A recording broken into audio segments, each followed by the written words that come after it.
Well, hello, everybody. This is Dr. David Jockers, and today I'm talking about how to improve your liver and your gallbladder and what both of those have in common, which is bile.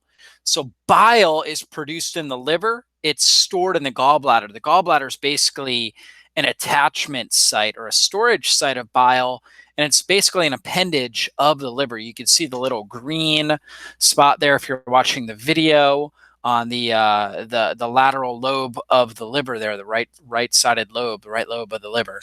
And so we're going to go into that in detail, and we're going to help you understand really how important the liver and gallbladder is and strategies you can take, hacks you can take to help improve it. And so we know that the liver is so important for deactivating toxins. A lot of people think we store toxins in the liver. We don't do that. We actually store toxins in fat. So not in the liver unless you have a fatty liver, of course, okay, which is a disease state, but we deactivate toxins. And so when we're, basically our lifestyle is out of order, when we're chronically stressed, eating processed foods, stress on the liver. So these are all things that hamper it. But we know what our liver does is it's really important for thyroid hormone conversion, converting T4 to T3, helping the body to remove infections, helping basically provide extra nutrient support. Also, very, very important for helping the body to produce enzymes, keeping blood sugar stable, producing ketones, and of course, producing bile. Okay, and bile is so important to help your body digest and emulsify fat and absorb fat-soluble nutrients like vitamin A, vitamin D, vitamin E, and vitamin K.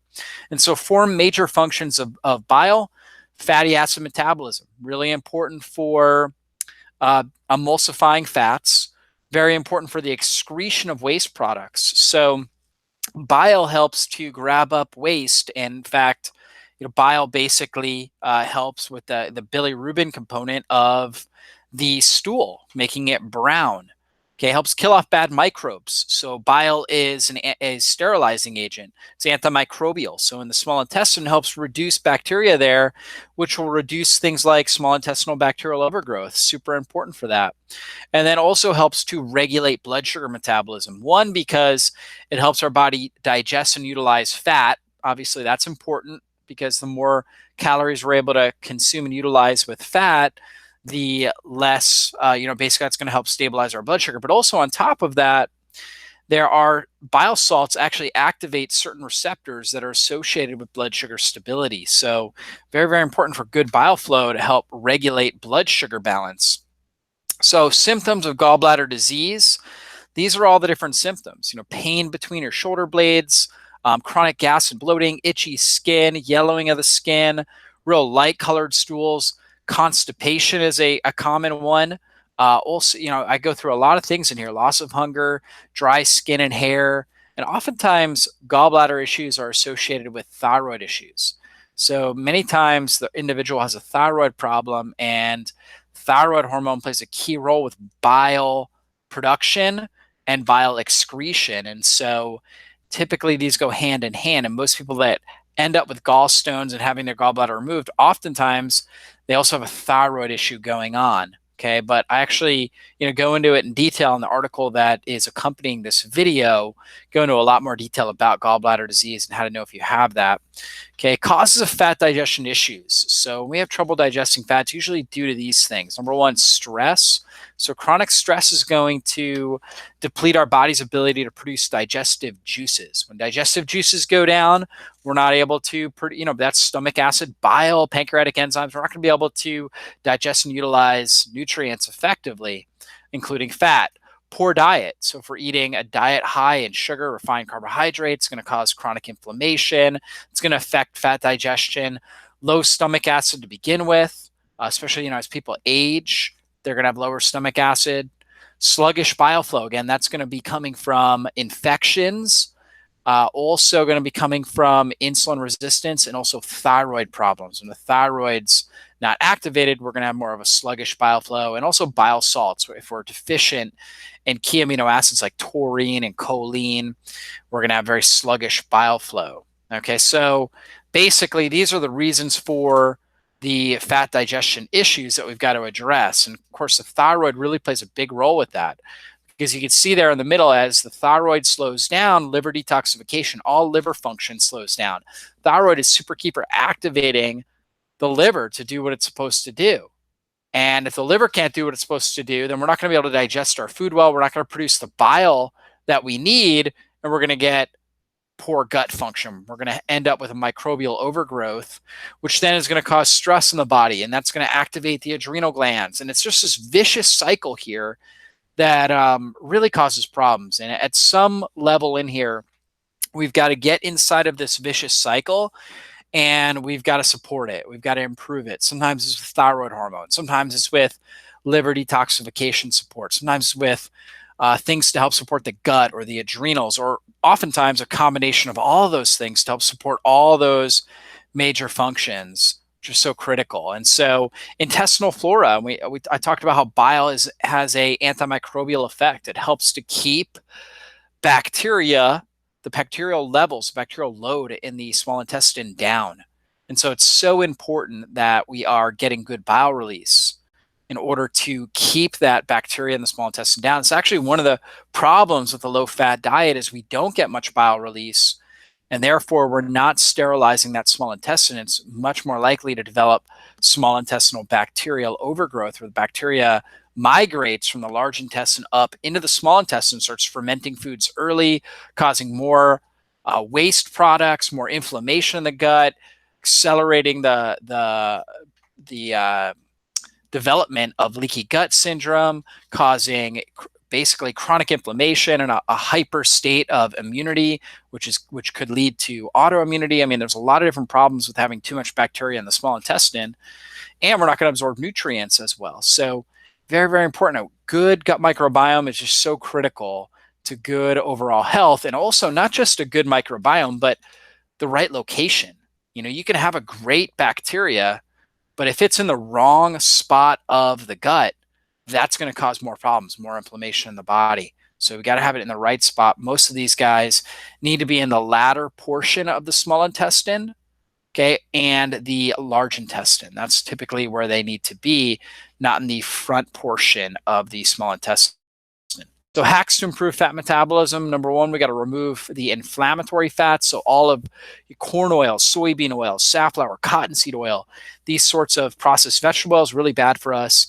Incorporating MCT and SCT, short chain triglyceride oil and medium chain triglyceride oil, really good idea. And the reason why is because these fats don't need bile they don't need the emulsification. So they actually will turn into ketones right in our body. So you can actually purchase MCT oil and SCT oil. And again, these things don't need bile to break down. We want to use biohealthy foods. I'm going to go through. We want to support stomach acid levels. You need good stomach acid to produce good bile. Bile helps to actually neutralize the acidity of stomach acid. Bile is alkaline. Stomach acid is obviously very harshly acidic. So good stomach acid release in the stomach obviously creates a bolus around the food. And then as it starts to go into the small intestine, then what happens to the bile, it actually hits certain receptors, and then we get bile release from the liver and the gallbladder to help neutralize it. And that's what's supposed to happen. So if we don't produce enough stomach acid, we're not going to get a good bile release. We need to optimize hydration. Hydration is important for helping thin the bile and helping it flow easier, not be sluggish. So we need good hydration. We can also use supplemental bile as well as digestive enzymes, pancreatic enzymes to help with the digestive process. And we can also add bile salt support. So we can take in different substances that are going to help with good bile flow. So that's going to be things like choline, taurine, these amino acids, methionine, and then things like dandelion, for example, milk thistle, really good for helping stimulate bile flow. So all those things are really helpful. And when we look at the liver, we see detoxification pathways.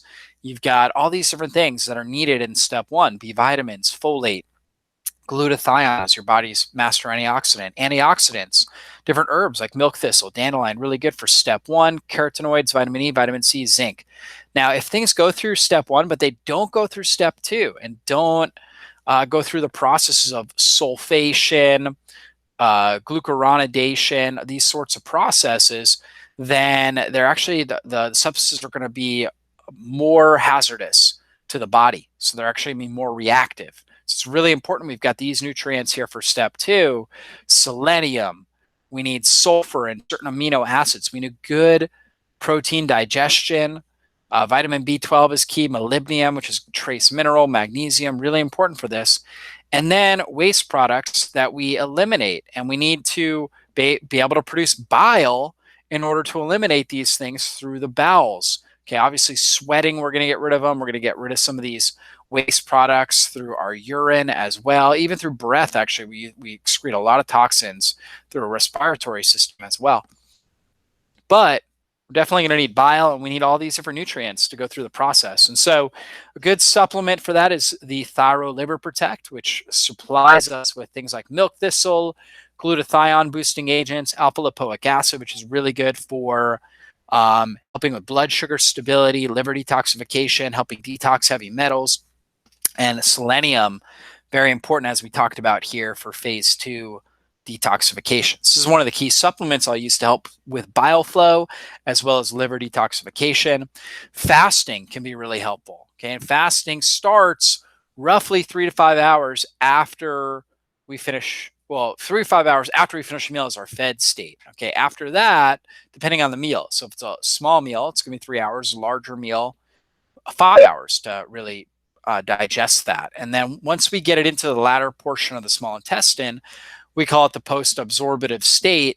Your body's not processing that meal. That lasts roughly 8 to 12 hours during that period of time.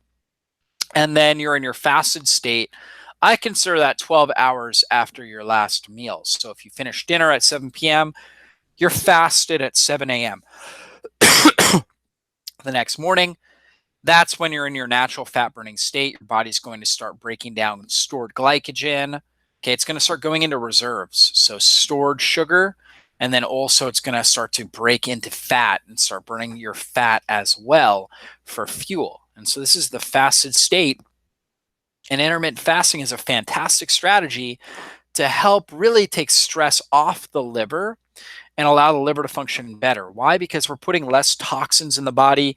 We have less of a need to create bile, less of a need to process all those different nutrients. It's just a lot less stressful on the liver when we're able to fast. Now, things that help with good bile flow, apple cider vinegar. It's actually one of the great benefits of apple cider vinegar is it helps stimulate digestive juice production, stomach acid, bile, pancreatic enzymes. Really, really good thing to be using. Put it on food. You could also put it in water and drink it. Very, very good idea for your body. Lime, mint, coconut water, kefir.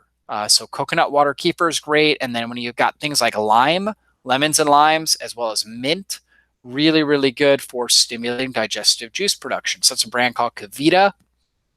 It's really, really good for the body.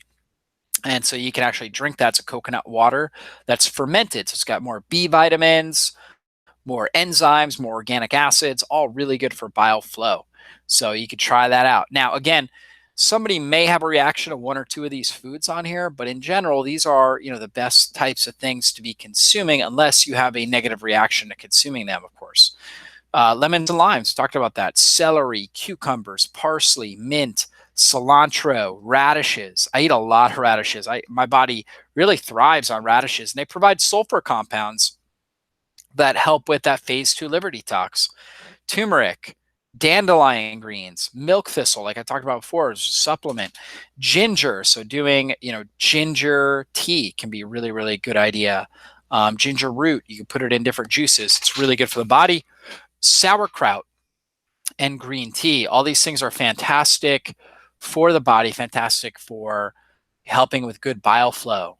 16 best foods for liver health, many of the ones we talked about, but you also have things like healthy meats, grass-fed, organic animal products, fatty fish, leafy greens in there, garlic, berries, herbs, avocados, all really, really good. Cruciferous veggies, really, really good for liver. And then the best one is actually the organ itself, grass-fed, organic liver can actually be really, really good for your liver because it provides all the key nutrients for it. Now, ways to improve stomach acid. So these are things that I commonly recommend for my clients. doing more of a liquid nutrition, okay, especially during the day, especially during your stressful times, whether it's green juices, smoothies, things like that, take stress off the gut, easier for your body to process. You need less digestive juices, and because the food's already broken down, it's already digested. So the blender did the job. It's easier on your body. Talked about ginger. I haven't talked about super hydrating your body outside of meals, but that's a really important time too, is you want to stay hydrated, but you don't want to drink a lot with meals. Okay, so drink very little with meals, especially meat containing meals, because we don't want to dilute the stomach acid. We need really, really harsh stomach acid to break down that meat effectively. We don't want to dilute it with a neutral water. Okay, so not a good idea. Hold off on water after a meal. Ideally, wait at least 30 minutes, maybe an hour, especially if it's a larger meal. Okay, and then start hydrating well after that. Use lemon and apple cider vinegar. So be sure to use those. We talked about that, or lime works good too. Actually having your protein foods at the beginning of the meal. So if you're eating meat, actually enjoying that in the beginning can be really helpful. Now, it doesn't mean you can't have like a little garnish, like having some parsley or some small bit of your salad, but actually getting the protein in there early will sit at the lower portion of your stomach. And when you produce stomach acid, the most acidic part is actually right at the very bottom. And so you want that acid to, you want that meat down there, so it's literally sitting in that acid being broken down. So that's going to really help there. Using fermented veggies. This is a common thing that I recommend, is having a little bit of sauerkraut in the beginning of the meal, having a little bit in the middle, and having a little bit at the end can really help with digestive juice production. Like 1 to 2 spoonfuls in the beginning, middle, and end can really help with good digestion. You can use fermented drinks. We talked about apple cider vinegar. Coconut water keeper would be another one. And eat your largest meal when you're most relaxed. Super important. Just taking time to de-stress, take a few deep breaths can be so critical for getting the right digestive juice production, getting that right stomach acid, bile, pancreatic enzyme release. And that's going to take so much stress off the liver and the gallbladder. So you definitely want to make sure you're doing those strategies. Now, as far as supplements go, when somebody has compromised digestion, 2 of the big supplements I use here are Biogest as well as BioFlow Support.